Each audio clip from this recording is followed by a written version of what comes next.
10 টাকা, এত কান্নাকাটি কিসের? আমি আর এ জীবন রাখবো না। আরে আরে আরে, আরে এত কান্নাকাটি না করে আসল বিষয়টা কি হয়েছে বল দিনি। আর বিষয় আমার দীক্ষার একবার দেখোছো, বাজারে কোনো ব্যাপারই আমারে নিতে চায় না, কোনো বাবুরা তাদের কাছে আমারে রাখতে চায় না। আমার চেরাপাটা অবস্থা হয়ে গেছে, আমার আর চলার মতন কোনো ক্ষমতা নেই। সারা লোকের কাছে লাঞ্ছনা খেতে খেতে আমার আর বাঁচার ইচ্ছা নেই।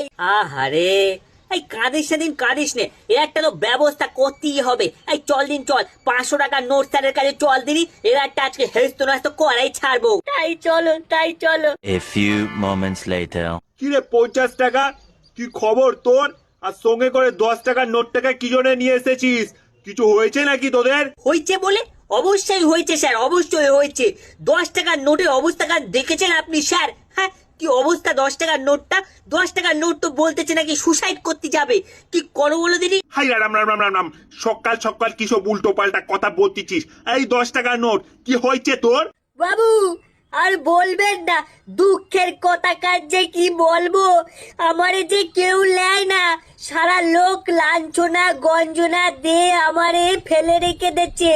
কোনো বাবুরা আমারে তাদের কাছে রাখতে চায় না, তার কারণ আমি ফাটা ছেঁড়া হয়ে গেছি। ওই জন্য আমি আর এ জীবন রাখবো না, আজই আমি সুসাইড করলবো। ধুস অধম্ব, সুসাইড কেন করবি? হ্যাঁ, আমরা বেঁচে থাকি তোর সুসাইড আমরা করতে দেবো? হ্যাঁ, আরে এইটা নিয়ে আমরা কোর্টে কেস লড়বো আর জিতেও ঠিক আসবো। তুই টেনশন করিস নে, যা বেটা যা, বাড়ি যা, ভালো করে খাওয়া দাওয়া কর, ঘুরে বেড়া, ঠিক আমি দেখে নেবো কেসটা। ঠিক আছে sir, thank you sir, thank you sir. তাহলে আমরা ঘর যাচ্ছি এখন, তুমি কেসটা দেখে লিও। অসংখ্য ধন্যবাদ স্যার আপনাকে। হ্যাঁ হ্যাঁ, জানিন, যা যা, বাড়ি যা, বাড়ি যা, বাড়ি যা।